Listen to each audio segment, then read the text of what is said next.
Sot do të flasim pak për aksidentin e vllajt Xhestit. Do të shqyrtojmë hap pas hapi si ka ndodhur aksidenti.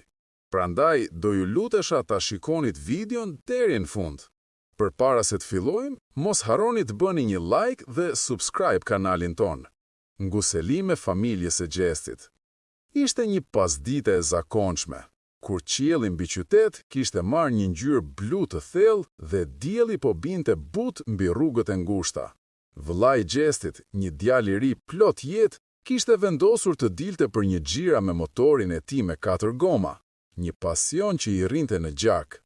Ai kishte gjithmonë një dashuri të veçantë për shpejtësinë dhe për ndjesinë e lirisë që vetëm motori mund t'ia jepte. Shokët e dinin mirë që ai kishte aftësi të mira në drejtim, por gjithashtu e njihnin edhe si një person që e adhuronte adrenalinën. Motori i 4 gomave ishte i fuqishëm, por ndryshe nga makinat, ai nuk i falte gabimet. Një kthesë e humbur, një lëvizje pa vend dhe gjithçka mund të përfundonte në tragjedi. Pikërisht kjo ndodhi atë ditë fatale. Teksa po ecte me një shpejtësi të konsiderueshme, përpara i doli një kthesë fort.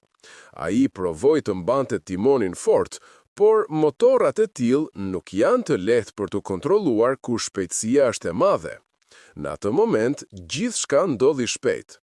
Nga ana tjetër e rrugës, një makinë po afrohej ngadalë.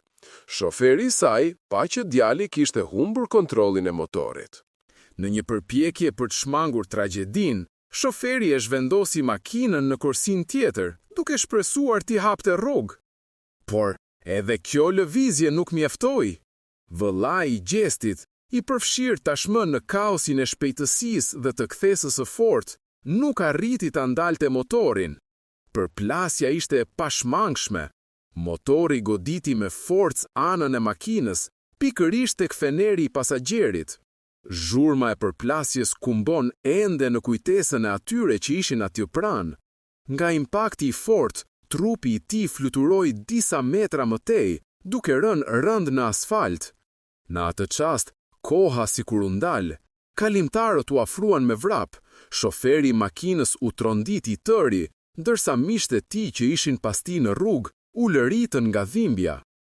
Goditja i kishte dëmtuar rënd qafën dhe tronditja e kokës në asfalt i shkaktoi hemoragji të brendshme.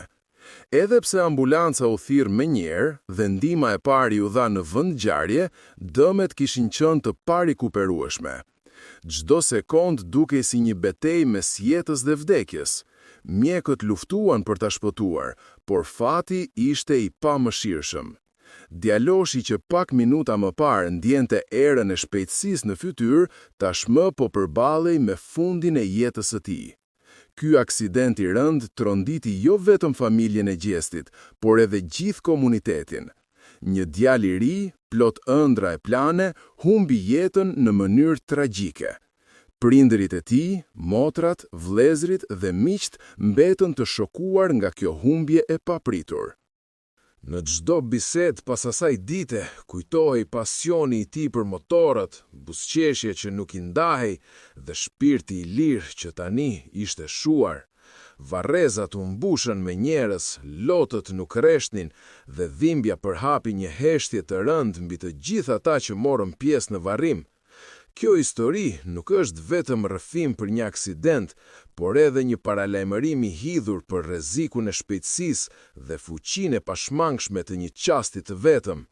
Një kthesë, një motor, një lëvizje e gabuar dhe jeta e një djali të ri u shua përgjithmonë, duke lënë pas vetëm kujtime, lot dhe një boshllëk të pashpjegueshëm në zemrat e të gjithëve.